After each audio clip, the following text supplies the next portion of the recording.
This is the Late Round Podcast with your host, JJ Zachariason.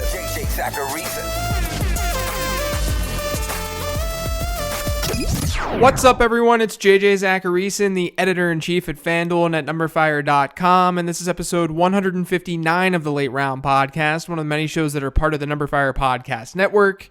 Thanks for tuning in. After months of over-analysis and back-and-forth debates, we've made it.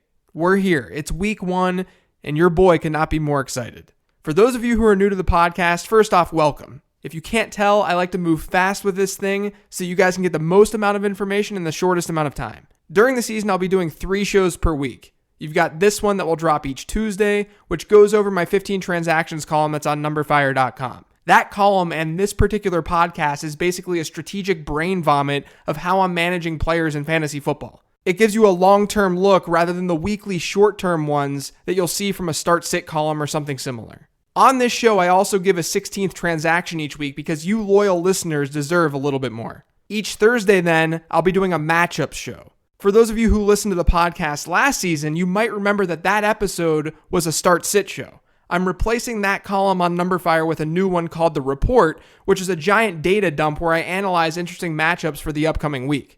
So Thursday's matchup show will be me talking through a ton of different players that I like and that I dislike in that given week. And then Friday's the mailbag show. If you ever have questions for that mailbag show, you can find me on Twitter at LateRoundQB and send them there. I try to shy away from start-sit questions on that show and talk more about roster management and game theory. But that's it. 3 podcasts per week, which include this 15 transaction show, a matchup show, and a mailbag show. It's going to be a hell of a season. Before we get going with today's transactions, I wanted to let you guys know about NumberFire Premium. With award-winning daily fantasy football tools, survivor pool picks, gambling predictions, and premium content from our top experts, NumberFire Premium has everything you need to dominate in 2018. Best of all, Late Round Podcast listeners get their first month of any level of premium access for just $9.99 with the promo code CHAMPION. For more, visit NumberFire.com/premium. That's NumberFire.com/premium. Sell LeSean McCoy.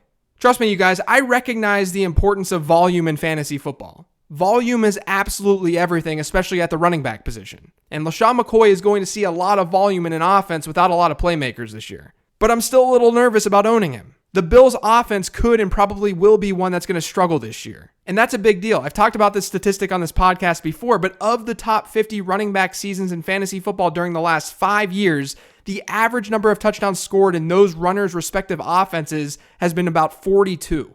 The NFL league average during this time has been 36.9.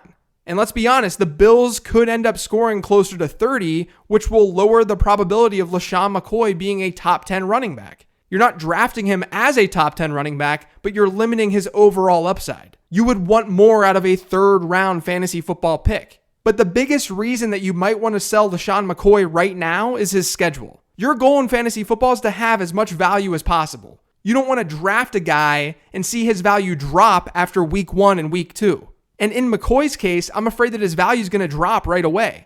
Because in week 1, the Bills get a tough Ravens defense in Baltimore. Week 2, they get the Chargers, who own one of the most talented defenses in the league. And then the following week, they might get the best defense in the league in Minnesota. Even in weeks 4, 5, and 6, they don't have easy matchups against the Packers, Titans, and Texans. And not only that, but the Bills have a bottom-tiered offensive line now. This is the worst offensive line that LeSean McCoy has been behind in Buffalo. And then I haven't even talked about his off-the-field issues. So basically, there's a good chance that your league and even you are viewing LeSean McCoy a lot differently when we hit week 7 than you are right now in week 1. And as a result, he's a sell candidate. Buy Emmanuel Sanders. So Sanders has played about 24% of his snaps from the slot in Denver over the last 3 seasons. And that's all according to Pro Football Focus. But during the preseason, that number has jumped to 64%. And that shift could be really big for Manny Sanders here in 2018. Remember last year, Adam Thielen dominated in Minnesota with Case Keenum while playing in the slot. The Vikings were 8th in the NFL in slot receiving yards in 2017. And now Case Keenum is in Denver. You know, Emmanuel Sanders has averaged 8.57 targets per game over the last 4 seasons. So regardless of where he's lined up in the field, he's going to see volume. But if he's in that slot position, which it seems like he's going to be, he could really thrive in 2018. Add add Alfred Morris and Matt Breida. So as it stands, Alfred Morris and Matt Breida are owned in over 50% of ESPN.com leagues. And that's a good thing because that means that fantasy owners are paying attention and realize that Jerick McKinnon tore his ACL. I'm bringing them up on today's podcast because I don't want people yelling at me for not talking about Matt Breida and Alfred Morris. But it's a good situation in San Francisco. When Jimmy Garoppolo was under center last year, the 49ers were first in yards per drive and first in scores per drive. And as a group, even with questionable quarterback play throughout last season, San Francisco running backs finished 14th in PPR scoring last year. The real question is how these two running backs are going to be used. And realistically, they do complement each other well. Alfred Morris has never been much of a pass catcher. In fact, he's run the ball 1,262 times across his career, and he has only 57 receptions. Since Alfred Morris entered the league in 2012, he's one of 11 players with 1,000 or more attempts. He ranks dead last in that group among receptions, and the player that's ranked 10th, one ahead of him, that's Adrian Peterson. He has fewer attempts during that span than Alfred Morris, but 58 more receptions. Alfred Morris is not going to play a receiving role on this team. Breida ranked 9th in reception success rate last year, which is the percentage of catches that went for positive expected point gains among the 59 running backs with 20 or more catches. And he was actually really good in his change of pace role on the ground as well, finishing the season with by far the highest rushing efficiency rating for the 49ers, according to numberFire's metrics. So here's the deal. In a PPR format, I'm a believer that you should be prioritizing Matt Breida over Alfred Morris. I'm projecting Alfred Morris to see more early down work and probably see some goal line looks or more goal line looks than Matt Breida, but Matt Breida is going to be on the field on passing downs and he's going to catch more passes than Alfred Morris. And targets are way more important than attempts at the running back position in fantasy football, especially in PPR formats. And I also think that overall, Matt Breida just has more upside than Alfred Morris does. Both running backs should be added everywhere, but I do prefer Breida in PPR formats. Sell Mark Ingram. So there's obviously a lot of fantasy football upside with Mark Ingram. We saw what he did last year in New Orleans. But I've been a little bit confused as to why his ADP was in the late 4th or in the 5th round this offseason. He's suspended for the first 4 games of the season, so at the very least, you're going to be holding on to Mark Ingram for 4 weeks during the hottest waiver wire period of the season. But then look at the New Orleans Saints schedule. When Mark Ingram returns in week 5, they get Washington, so sure, he might have a good matchup there. But then they've got a bye in week 6, and then week 7 and week 8 feature contests on the road against a tough Baltimore and Minnesota defense. It's honestly possible that through the first 8 weeks of the season, we only see one positive outing for Mark Ingram. That's absolutely possible. And there's also an off chance that he doesn't get guaranteed work when he returns. I'm not saying that that's probable. I don't think that's probable at all, but it's possible. It's a contract year for him. Running back is fairly replaceable in actual football, and New Orleans is arguably the easiest place for a back to thrive. So even if Ingram comes back and sees a similar workload as he did last year, you're not guaranteed production for a few weeks after rostering him for a full month of him doing nothing. So I think that getting a return on Mark Ingram right now is pretty smart. Add Mike Gillislee and Boston Scott. If you still want to get a piece of New Orleans backfield, and I think that you should want a piece of New Orleans backfield, you could always add Mark Ingram's week 1 through week 4 replacement, which looks to be Mike Gillislee, Boston Scott, or a combination of the both. Alvin Kamara is going to see the most carries in that Saints backfield. He's going to see the most looks. But in 2017, he never carried the ball more than 12 times in a single contest, and even when Adrian Peterson left town, Alvin Kamara finished out the year with just a 30.95% rushing share. We're going to see an uptick in volume for Kamara this year, but that doesn't mean that Mike Gillislee or Boston Scott won't see work while Mark Ingram's sidelined. The Saints last year were the 13th most run-heavy team in the league, and in weeks 1 and 2, New Orleans will be heavy favorites against Tampa Bay and Cleveland. A positive game script will mean more rushing, and more rushing means that we might see Mike Gillislee and Boston Scott. The thing is, it's hard to say how this backfield is going to be split. I was telling people to draft Jonathan Williams this offseason. I'll take the L there. That's fine. I was wrong. I was telling people to draft Jonathan Williams, and I do think that Mike Gillislee kind of fills that role nicely. I think that Mike Gillislee has more touchdown upside than Boston Scott does, and I think that Boston Scott is kind of a redundant asset to Alvin Kamara. But overall, I think that both players are decent bench stashes, because if one emerges, he could buy you a few weeks of fantasy production at the start of the season. Add Ricky Seals-Jones. So a popular late-round dart throw of mine this year ended up being Ricky Seals-Jones. He ended his rookie campaign a season ago with the highest yards per reception rate that we've seen from a first-year tight end since 1996. And among all tight ends with 50 or more routes run last year, this is all according to Pro Football Focus, Seals-Jones was first in yards per route run. The problem was he wasn't on the field that much. He played more than 30% of Arizona's snaps in just 2 games last year. But this year, things are going to be different. He's played a high percentage of first-team snaps in the preseason, and Arizona's target distribution is fairly flat. You only have David Johnson and Larry Fitzgerald as the only proven pass catchers in the offense. There's real opportunity for Ricky Seals-Jones to be a breakout tight end in 2018. Buy Rex Burkhead.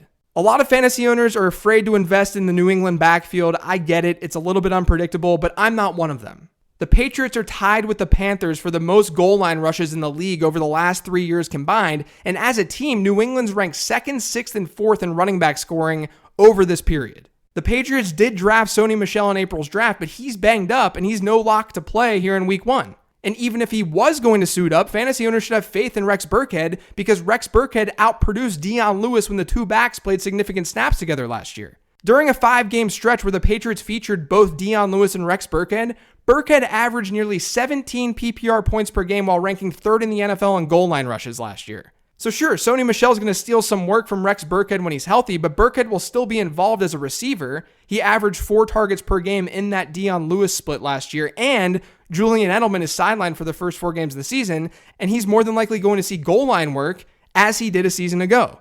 And that's awesome in an offense that's bound to score points because Tom Brady is their quarterback. I love Rex Burkhead this year. Drop Dez Bryant. I shouldn't have to spend a lot of time on this, but it's crazy because Dez Bryant is rostered in about 40% of ESPN.com leagues right now. That number is really, really high.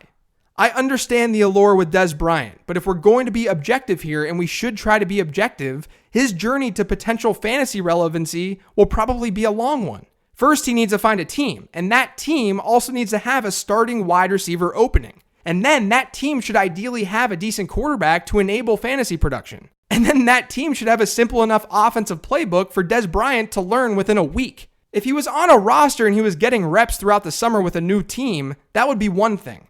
But as a free agent with no deal in place, you're far better off holding onto a running back handcuff. You're better off holding mostly anything else. And it's not like he was super productive last year anyway. Add Mike Wallace. So Alshon Jeffrey isn't starting the season on the PUP list, but the bad news is that he's going to be sidelined for at least the first 2 weeks of the season. Nelson Agholor is absolutely going to benefit from his absence, but so is Mike Wallace, and he's sitting on 80% of waiver wires right now.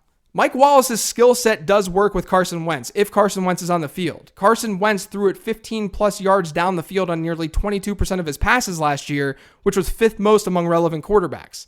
And the Eagles as a team ranked 8th within that statistic. And as we know, Mike Wallace beats defenders deep. He's had an average depth of target that's higher than 13 in 6 of his 9 NFL seasons. So Mike Wallace is not only going to see a lot of snaps because Alshon Jeffrey's out, but when Mike Wallace sees a target, it's usually down the field. And that's a recipe for fantasy football success.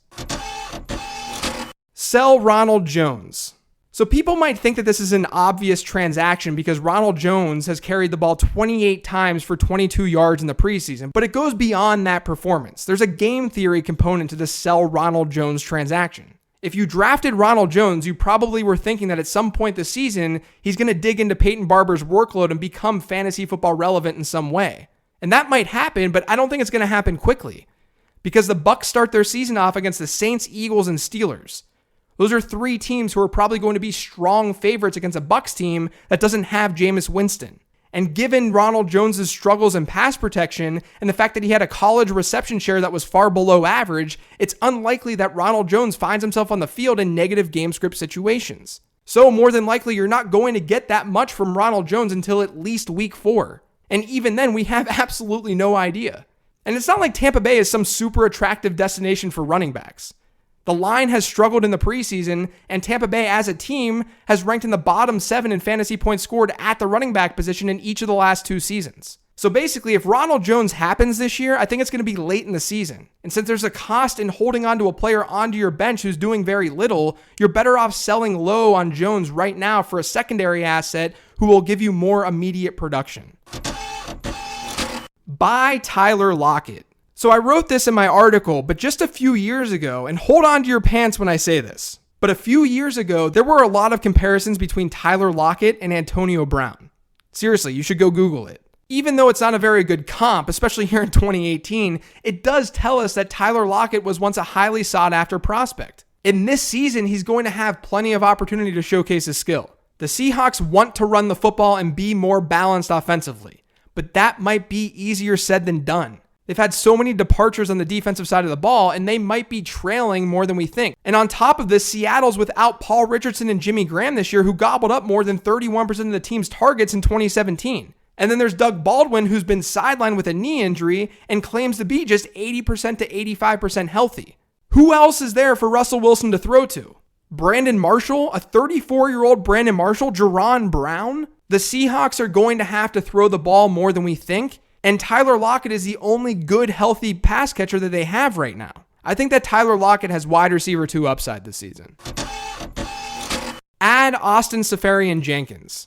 So hopefully you exited your draft with a tight end that you like and you don't have to stream here in week 1. But if you do need to stream, maybe look ASJ's way. Wide receiver Marquise Lee is out for the year with a knee injury, and that should open things up a little bit for Jacksonville's pass catchers. And ASJ might see a little bit more volume than usual in week 1 because the Jags are facing the Giants. The Giants struggled more than any other team against the tight end position last year, allowing the most fantasy points per game to the position. And that has already spilled over into this season because in the preseason, as we saw, David Njoku scored a pair of touchdowns against them earlier this month. I think ASJ is a fine streaming option, though hopefully you have a better option that you drafted. Add Andy Dalton. My favorite quarterback streamer this week is easily Andy Dalton. Dalton's owned in fewer than 20% of ESPN.com leagues, and he's taking on NumberFire's lowest rated secondary, Indianapolis, in a dome. And the Bengals should see a rebound offensively this year after running the fewest plays in football a season ago. They improved their offensive line, Joe Mixon has another year under his belt, and John Ross has finally flashed that big play ability that they drafted him for. I think that the Bengals offense is an offense that you want to buy, but keep in mind that their week 2 opponent, Baltimore, is a matchup that you probably want to avoid with Andy Dalton. Add Tyrod Taylor. So if you can't get Andy Dalton, I don't mind Tyrod Taylor against Pittsburgh. There's been line movement favoring the Browns since the initial 6.5-point open against Pittsburgh, and it makes sense as to why. Cleveland's at home, it's a divisional matchup, and the team's roster is looking a lot better than it did a season ago. Pittsburgh's defense also has a ton of holes, and they have a lot of weakness down the middle of the field. They have bad inside linebackers and safeties. And the Browns have a lot of pieces to exploit that weakness, whether it be with Jarvis Landry, Duke Johnson, or one of my favorite tight ends this week, David Njoku. And when you add in Tyrod Taylor's potential on the ground, he makes for a really good streamer here in week 1. Add the Packers defense.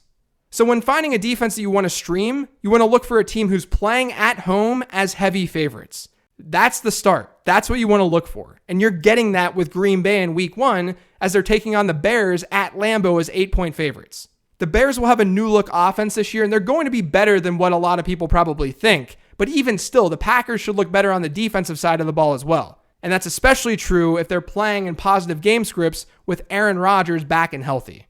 I think they're a safe option given they're playing at home, even though I do see a rebound for that Bears offense this season. So for the 16th transaction that you cannot get in my column, it's to add Tre'Quan Smith. Now, I keep talking about Saints players, but there's a reason for it. Targeting players in good offenses is an easy way to obtain value in fantasy football. Strong offenses score more points, and when there's more points, there's more fantasy points. I know, I'm a genius. Rookie Tre'Quan Smith, though, came through with a really, really nice preseason. He caught 15 of his 17 targets for 189 yards and a score. He was a really productive college prospect who was selected in the 3rd round, and there's not a lot of competition for targets at wide receiver in New Orleans. You have a 33-year-old Ted Ginn, and then there's Cam Meredith, who's coming off a really, really brutal injury. I just think there's a lot of upside with Tre'Quan Smith as a stash. After Michael Thomas and Alvin Kamara, there's no locked-in 3rd target for the Saints. And not only that, but New Orleans should see some positive regression in the passing department this year, so getting a cheap piece of that passing offense is a pretty good idea. That's it for the first 15 transactions episode, though, you guys. Thank you so much for listening. If you've yet to subscribe to the Late Round Podcast, make sure you are by searching for it on iTunes, Google Play, SoundCloud, TuneIn, and Stitcher. And make sure you're following me on Twitter at LateRoundQB. Remember, you can submit mailbag questions there each and every week. Thanks, everyone. I'll talk to you on Thursday.